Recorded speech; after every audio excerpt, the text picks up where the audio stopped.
La ciudad de Tenochtitlán era una maravilla de la ingeniería prehispánica, pues los mexicas no solo aceptaron la casi imposible labor de edificar una ciudad en el centro de 5 lagos diferentes, sino que lograron domar las constantes crecidas del nivel del agua alzando muros especiales, irguiendo calzadas y cimientos resistentes, y diseñando ingeniosos sistemas de desagüe que les permitían tanto proveerse de agua potable como deshacerse del agua sucia por medio de drenajes. Así, los mexicas se convirtieron en una de las más limpias civilizaciones antiguas de la historia, y también se impusieron como unos inigualables ingenieros, viviendo en una asombrosa armonía con su entorno natural. Con la llegada de los españoles, llegó también la caída de Tenochtitlán, que fue severamente destruida durante la resistencia indígena, dañando sobre todo los muros contenedores de agua que los europeos nunca se molestaron en reparar. Por razones políticas y de conveniencia, los extranjeros también decidieron levantar la capital de la Nueva España sobre los restos de la antigua Tenochtitlán, sin seguir los procesos tan cuidadosamente desarrollados por los mexicas durante siglos, utilizando materiales mucho más pesados que los que el suelo podía soportar,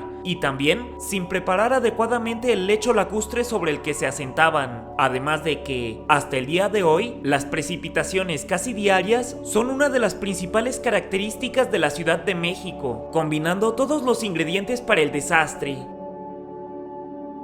Al parecer, nadie reparó en la evidente vulnerabilidad de la posición geográfica de la ciudad, y durante los siguientes años, la corona española invirtió millones y millones en oro en levantar los ostentosos edificios gubernamentales para dirigir el nuevo virreinato de la Nueva España.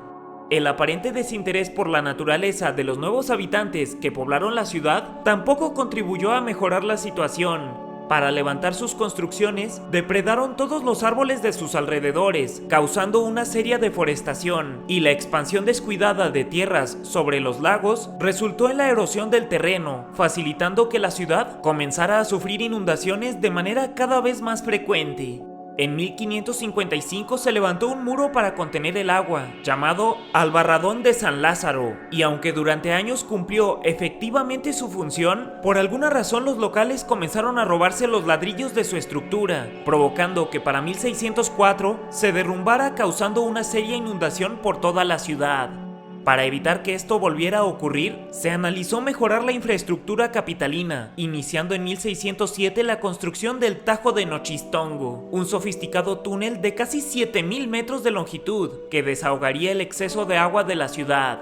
Aún así, su construcción tardó más de 20 años en concluirse, estando inacabado para cuando llegó su prueba más dura. El 21 de septiembre de 1629 ocurrió uno de los fenómenos naturales más desastrosos de todo el virreinato, el llamado Diluvio de San Mateo, que recibió ese nombre porque inició justo en el día de su santo. Esta lluvia torrencial se prolongó por aproximadamente 40 horas, donde los sistemas anti-inundación se vieron excesivamente sobrepasados. Para colmo, el arquitecto que diseñaba el Tajo de Nochistongo, Enrico Martínez, temió que el elevado flujo de agua destruyera parte de su inacabado sistema de desalojo de agua, por lo que ordenó cerrarlo, quedando inoperativo en su momento de mayor necesidad.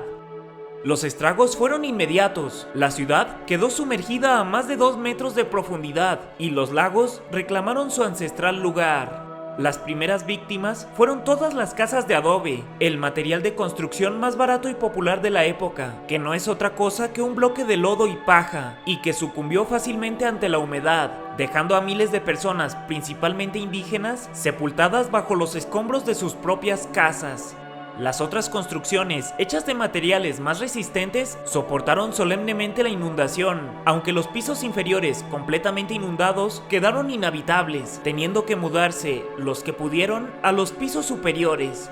Los únicos lugares de la vía pública que lograron quedar emergidos resultaron ser los restos del destruido Templo Mayor, que formaron una pequeña isla, donde los perritos callejeros encontraron refugio del diluvio, siendo conocida desde entonces como la Isla de los Perros.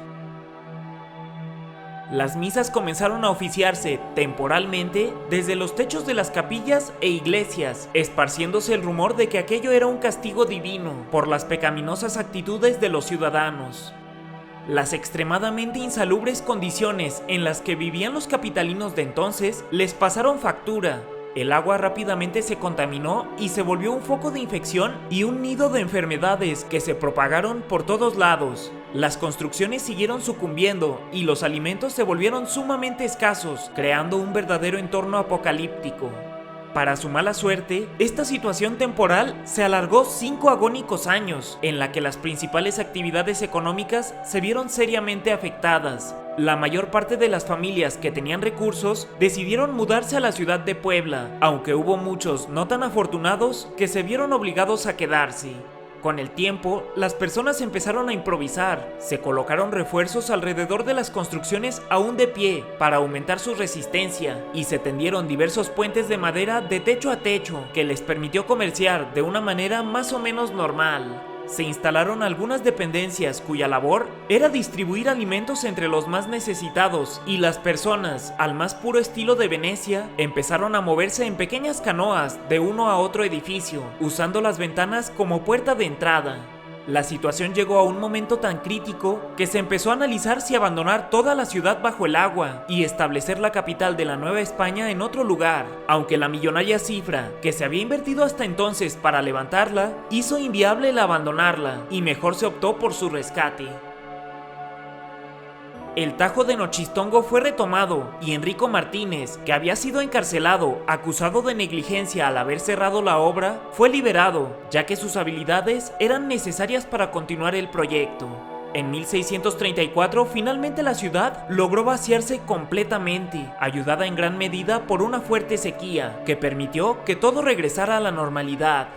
Este irreal episodio dejó como saldo 30,000 personas fallecidas y apenas 400 familias aún poblando la ciudad, aunque más y más obras para evitar esta trágica situación empezaron a realizarse por toda la capital.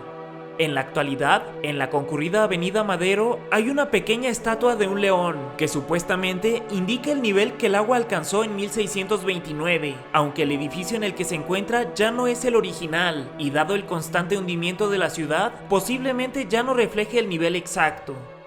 Al día de hoy en la Ciudad de México se cuenta con un complejísimo sistema hidrológico de desagüe que es el más grande del mundo en su tipo. Su sección más conocida es el túnel emisor oriente de 62 kilómetros de longitud y 7.5 metros de diámetro, que evita que la ciudad sufra de inundaciones, aunque esta magnífica obra iniciada en 2008 y que se estimó tardaría 4 años en terminarse con un costo de 9,595 millones de pesos, en realidad demoró 11 años y costó 37,750 millones de pesos, siendo terminado hasta 2019.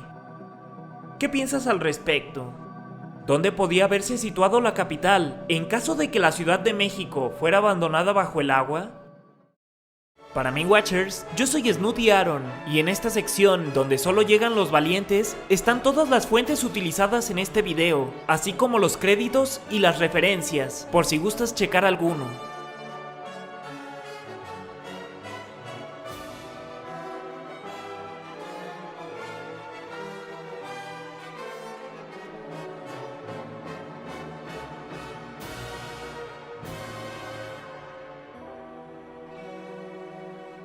Hasta la próxima.